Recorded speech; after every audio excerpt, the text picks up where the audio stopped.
We are going to talk about Dance of the Forest by Wole Soyinka. Wole Soyinka is one of Nigeria's greatest writers and Africa's playwright, the one who brought honor to the continent when he won the Nobel Prize for Literature for his contributions to the literary world.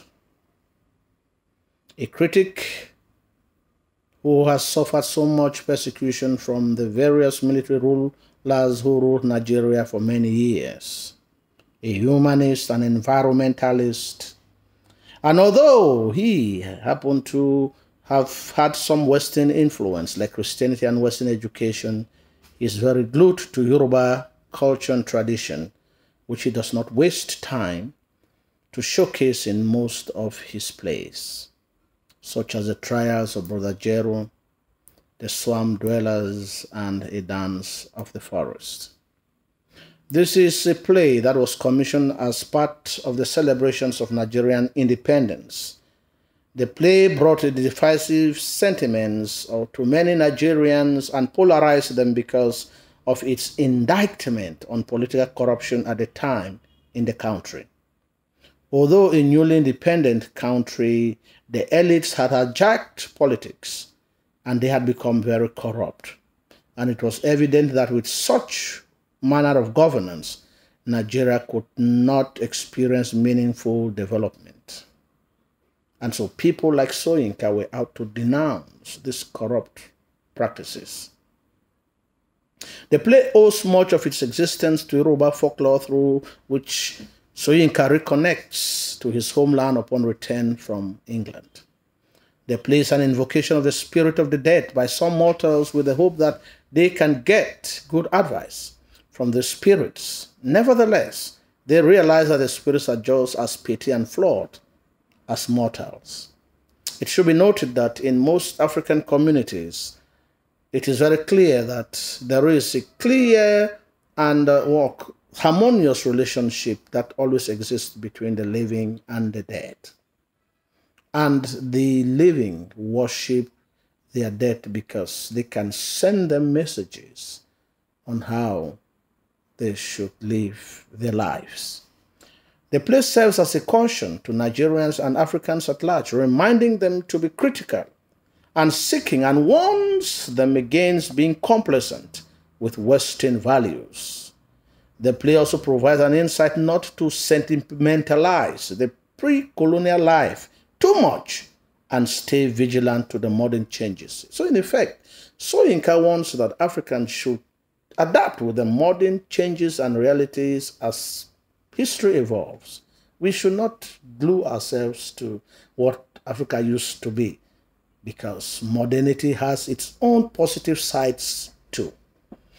It is a play in which the main characters happen to be the dead man and dead woman who happen to be a couple in their previous lives, and they are seeking justice.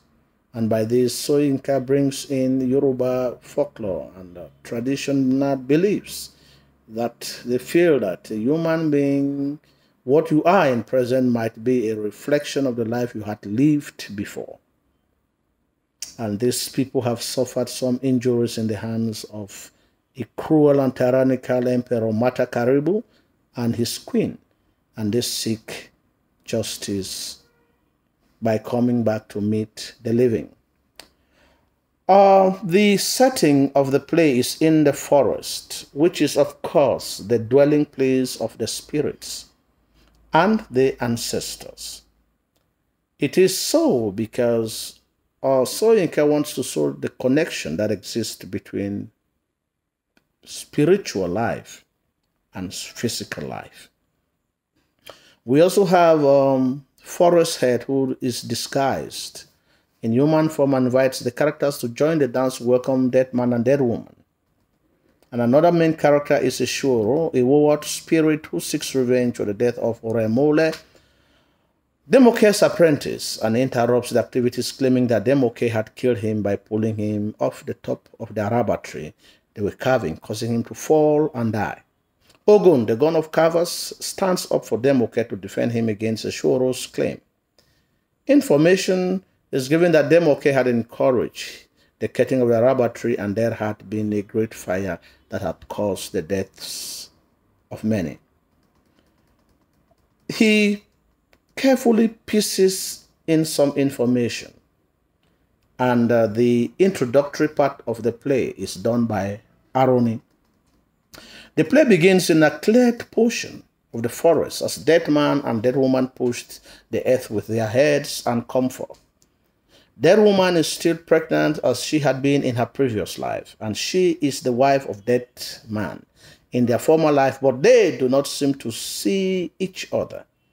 The play is introduced by Aroni, the lame one, who gives the background and lays out the circumstances of the play for better understanding.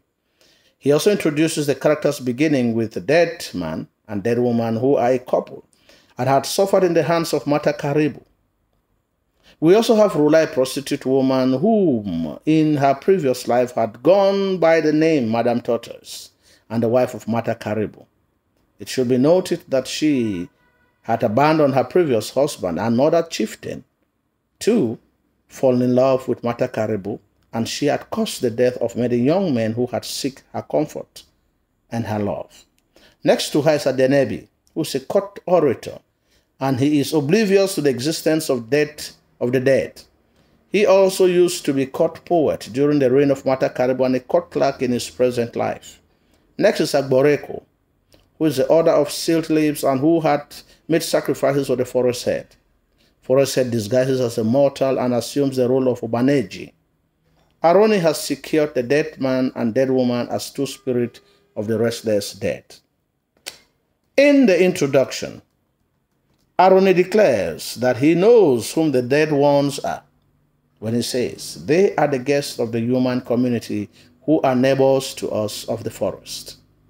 The humans have organized a feast in which they want their forebears or their ancestors to take part in. Their counselors have met and said, our forefathers must be present in the feast. The living had asked for illustrious or revered ancestors to join them in the forest, and Aroni, on permission from forest head, sends for dead man and dead woman.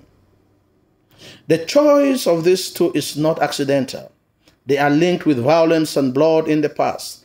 They have suffered in the hands of 4 humans of the living generation. They are restless and seeking justice from their graves. Aroni watches carefully what the humans will do, and they despise and chase the dead guests. Aroni takes them, and the forest creatures decide to dance on behalf of their ancestors. In the forest, it is forest head disguised as Obaneji who invites them, Adenebi and Rula to be present at the dance. Aroni remarks that the dance is not as dignified as it should have been because Eshuro has come seeking vengeance and the other machinations.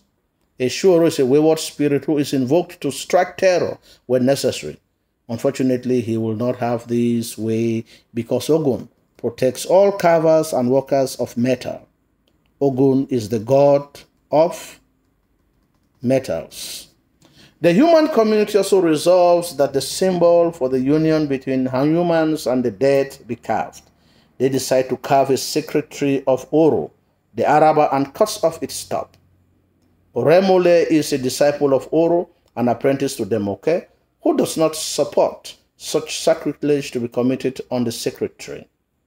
He is favored to work above his master's head, arousing envy, and Demoke pulls him down. He falls and dies.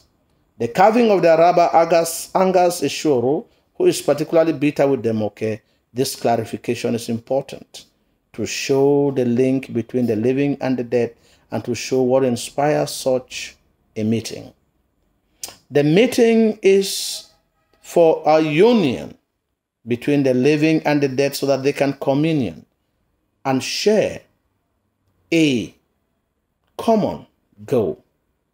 It is also about the protection of the forest, which happens to be the habitat of spirits and ancestral spirits and gods, which of course human beings have not been taken proper care of. And this is one of the things that makes Eshuro to be very angry because of the carving of the great Araba tree, which happens to be a ritualistic and important tree in the forest.